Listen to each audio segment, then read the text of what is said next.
host, Troy Mosley, and author of The Armed Forces in American Social Change, An Unwritten Truce. Let's get at it and be in conversation.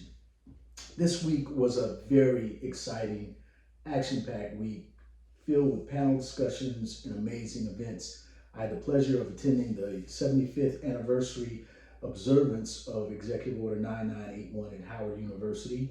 It was co-hosted by Blue Star Families and the Chamberlain Project.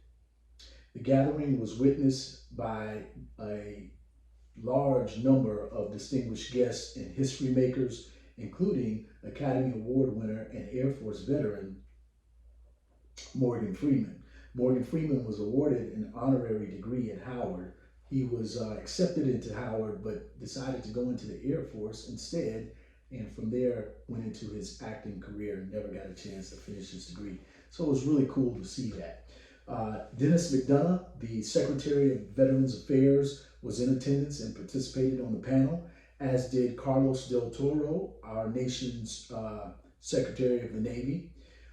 Secretary of Defense Lloyd Austin was not there, but his wife was. And Secretary Austin gave a video remarks from his office in the Pentagon. In addition to that observance in that event, I had the pleasure of participating in a town hall panel discussion, same subject, in Maryland's District 22. The event was hosted by Maryland State Delegate Nicole Williams, and it was also attended by the Maryland VA Secretary Anthony Woods. Other panelists that participated along with me included Delegate Ashante Martinez and my dear friend, State Delegate Mike Rogers. I had an opportunity to embellish why this executive order is probably the preeminent executive order in the history of our country. Prior to the issuance of this executive order, America was an apartheid nation. Plessy versus Ferguson was the Supreme Court ruling and precedent that established separate but equal facilities, which meant they were not equal. And Black Americans and other people of color were treated as second-class citizens. Executive Order 9981 was the first state-sanctioned pushback against inequality since the 13th, 14th, and 15th Amendments to the Constitution. Prior to Executive Order 9981, the military had segregated forces. We had a white military, and we had a military for all non-white people. This executive order ended that, and it created outward pressure for corporate America and the rest of American society to do the same. Legalized discrimination in employment did not end until 1964 with the Civil Rights Act of 1964. So if you were an engineer, an attorney, a physician, an architect, a secretary, a plumber, a janitor, any company could tell you, we're not hiring your kind. And that included women as well as all people of color, Hispanic, Asian, Jewish. And Executive Order 9981 ended the practice of discrimination in our armed forces and created equal opportunity. That was 6 years before Brown v. Board of Education, and that was some 16 years before the Civil Rights Act of 1964. So generally in society, what happens is you get the policy change or the public law, which sets the foundation for change, but then it takes courageous men and women to test the waters, right? To say, now that women can apply in combat roles, I'm going to, try out to be in one of these elite military units like Rangers or Special Forces, which, by the way, did not open up to women until 2016 under the Obama administration. But to my point, It takes courageous men and women to take advantage of the law that lays the groundwork. From that point, it takes probably another 10 to 20 years before you realize people who have taken advantage of the opportunities given to them. For example, the very first female four-star general was General Ann Dunwoody. She did not achieve 4 stars until 2008. Executive Order 9981 set the foundation for people like her, Colin Powell, General John Abizaid, the first Middle Eastern general to serve in our armed forces, General Eric Shinseki, the first Asian American 4-star general, and Secretary of the Veterans Administration, and a number of others. General Antonio Taguba, the first Filipino general, General Michelle Howard, or excuse me, Admiral Michelle Howard, the first 4-star admiral in the Navy who didn't pin on until 2016. General Janet Wolfenberger, the Air Force's first 4-star, didn't pin on until 2015. So by the military adopting Executive Order 9981, it put them on the path to greater equality, inclusion, and representation. But it took several decades before the first entrance into this new world began to rise to its highest ranks. Similarly, corporate America did not really begin to integrate until the mid 1960s. So you can imagine people who started entry level, didn't get to where they were seriously considered for C-suite opportunities until probably the early 80s. And even then, it took the cultural shift for leaders to be able to see them as worthy of those positions. Now, because we are all shaped and influenced by implicit bias, there's a tendency for people to say these early entrants, these pioneers, were quotas, but they weren't. If you look at their resumes and you read their history, their pedigree is the same as their peers and those that came before them. Elite education, very high functioning report cards, if you will, performance records, that being parlayed into assignments of greater responsibility. So on paper, they're on par with those that preceded them and those who were competing for those positions. It's just that up until the laws changed, they never got serious consideration. And in many cases, they were statutorily prohibited from being considered. So that is a huge impact. Now, fast forward to today, all of the richness of these policy changes and public law changes have been called into question by a recidivist agenda that is being pushed by the Republican Party. The 2024 National Defense Authorization Act that was passed in the House has been sent over to the Senate will seek to defund all DEI programs. It also will prohibit any DEI training from happening. Now, you could say that that's just a policy shift, a differing of opinion, but there are reams and reams of data and studies that show that a more diverse, inclusive military is a better military because we're an all-volunteer force and we draw from the public at large. When people cannot see themselves gaining success in an organization, it's very difficult to recruit people into that organization. That's one of the benefits of diversity, equity, and inclusion. And the other part of that is when you broaden the aperture of the talent pool that you are considering for any position, you're going to get more qualified candidates. So to say that DEI is bad just flies in the face of the historical precedent, the individual cases of excellence that have come out of a more diverse force, and the scientific data that shows that more diverse units perform at a higher level. So you may have noticed I'm adorned in this t-shirt. This is the 93rd Division Infantry. There's a picture of them in action in World War I behind me.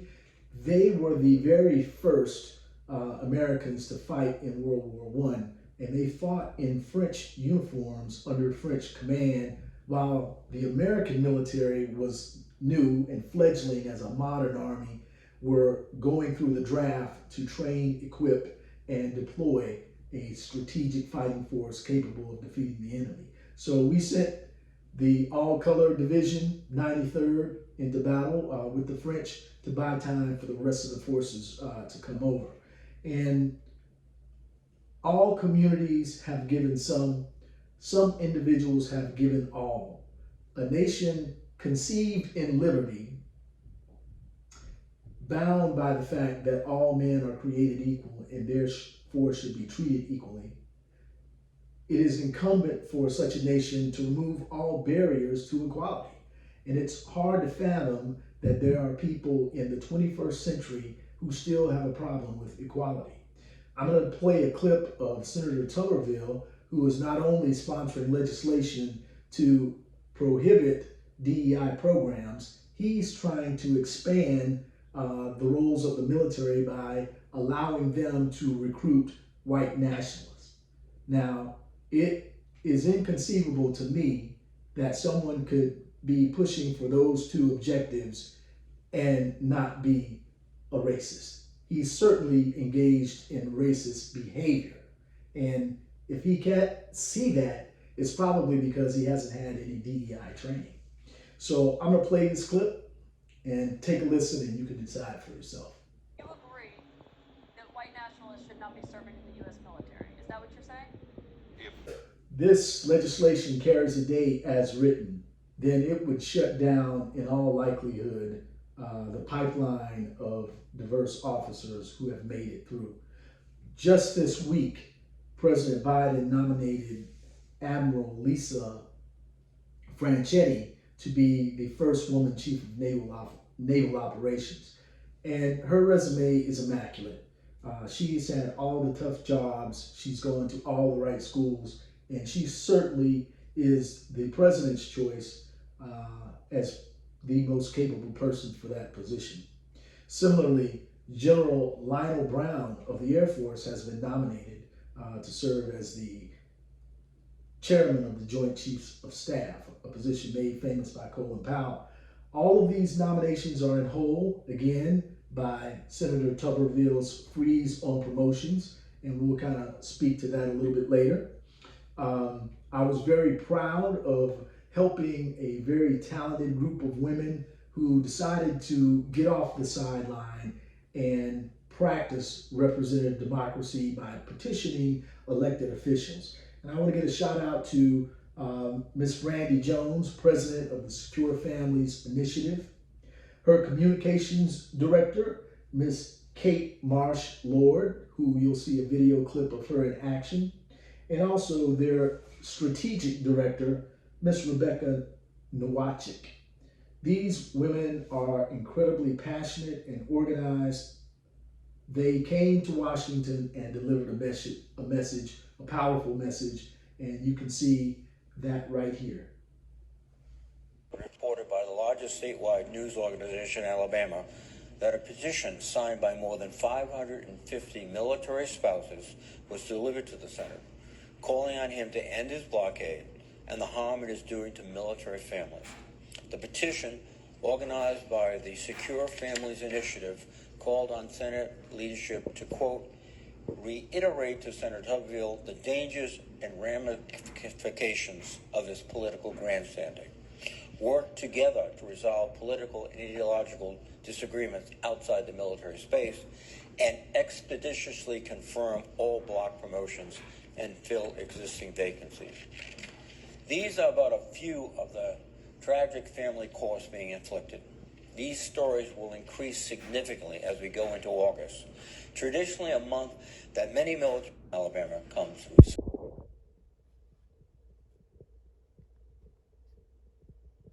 Playing politics with the military, it has been signed by hundreds of active duty military spouses. Kate, welcome to the program. Good to have you. I just want to start where our correspondent left off when you hear no resolution in sight.